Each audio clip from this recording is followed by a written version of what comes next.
Chapter 34. I always felt bad for the patients in this hallway. Mental health problems were hard to treat, and were often the result of direct action or inaction of loved ones. Addiction and substance abuse amplified pre-existing issues, and the result was the typical patient back in our psych rooms. It was sad to admit, but I recognized the voice of the screaming patient. Josh Emerson. Someone who made Brandon Crowder look like an angel. At least this guy wasn't usually violent. Just liked his meth and hated to be confined. When he got high, he got suicidal and placed in our psych room until our meds worked and the drugs got out of his system. "Where's security? Call them again!" The frantic call for help came from one of our female techs. We didn't have enough staff to let nurses function as sitters, so we hired others to chaperone the psych patients in our locked unit. The one calling for help was one of our newer ones. I badged into the compact unit and found myself in the middle of an old-fashioned standoff. Josh stood in the corner holding a half-full urinal like a softball pitcher, ready to toss toward home plate. Our tech stood opposite him trying to guard the door. My entrance caused Josh's eyes to dart to the open door. "Don't do it," I said, using the most stern dad voice I could muster.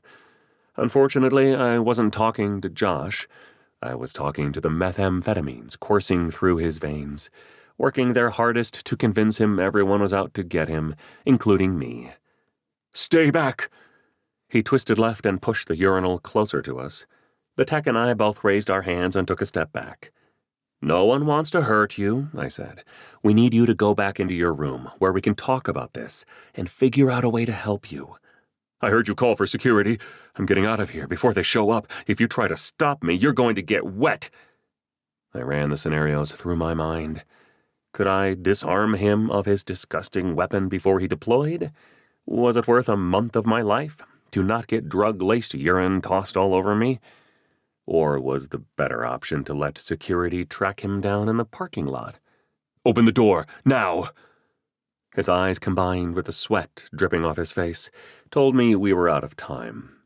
I held my badge to the wall plate to unlock the door, then stepped sideways. I nodded to our tech, who matched my move to the other side of the door.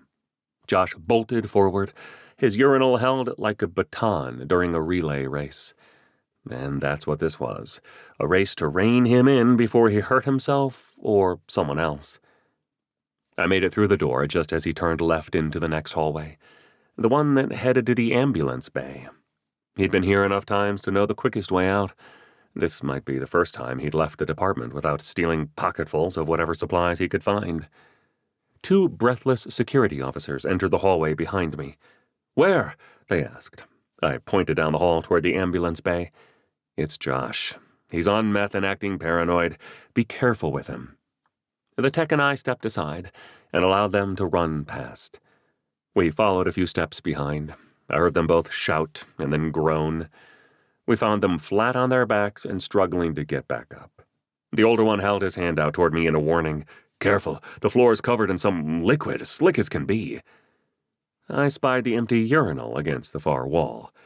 They don't need to know what they're lying in. Not right now. We'll laugh about it later, but there were more important things to do at the moment. I stepped over them and rushed out of the ambulance entrance. The ambulance entrance was in a blind corner of our parking lot. Anyone who drove in must also leave on the same road.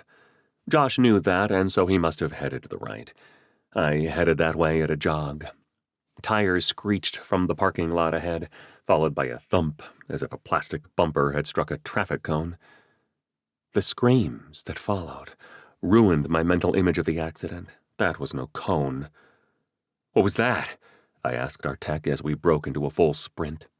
We exited the ambulance bay and found the scene. Several people kneeled on the ground next to a motionless person. The driver's door of the car stood open, its windshield cracked but intact. "We need help out here!" screamed the driver, dressed in blue scrubs. I recognized her. Diane, one of our senior ER nurses. Josh must have run out in front of her car. I held my arm out to slow down our tech running with me. "Go get the code bed. We need to get him inside." She turned and ran back inside to get our portable bed we kept on ready for these types of scenarios. The patient looked awful. He lay on his left side next to a pile of vomit. His head faced the sky, but his pupils nearly filled the entire cornea. At least they were equal. He made intermittent gasps of breath that created bubbles through the fluid, pooling in the back of his mouth. I couldn't do much without equipment, but I helped Diane roll him onto his side to clear his airway and place his neck in a neutral position. I didn't even see him. I was looking for a parking space, and then I heard the impact. I can't believe I hit him. She shook her head hard enough to drain the tears from her eyelids. It's not your fault, I said. He's paranoid and on meth. We had him in the psych room, but he threatened us and escaped. The team assembled around us and picked him up using a backboard, then set him on the bed. I held his neck neutral as the respiratory therapist delivered breaths while walking sideways. Running and chewing gum is child's play, compared to performing CPR while running. Fortunately, our team was experienced at the latter. Diane stayed with her car, clearly unsure if she should leave her car and follow us, or stay and wait for the police. It shouldn't take long. Her husband is a detective with Indianapolis Metro Police Department. I'm sure he'll agree this wasn't her fault. We transferred Josh to our trauma room, where I began my formal assessment. Depressed skull fracture, significant facial trauma, rigid abdomen, and probably multiple rib fractures. Let's get him intubated and then to CT, and someone get the trauma team down here. We performed the tasks quickly and with the precision of a marching band in the halftime show of the Rose Bowl. Everyone knew their roles and executed them at the proper time. He slid into the CT scanner within 10 minutes of the accident. That's got to be some kind of record. I watched the images on the monitor as the scans completed. Multiple skull fractures, epidural hematoma, displaced cervical spine fracture, bilateral pneumothoraces, and numerous rib fractures. Free fluid in the abdomen with a splenic laceration. Each individual insult was bad enough, but combined, this was not a survivable constellation of injuries. Had this happened on a highway, he would never have even made it to us. Addison should be happy I won't lose a month of my life expectancy on this guy. He doesn't meet my new criteria. I can't save everyone. I realize that now. I've got to be selective and not alienate my family, especially since I'm already losing support of a medical staff. I'll see you guys back in the trauma room.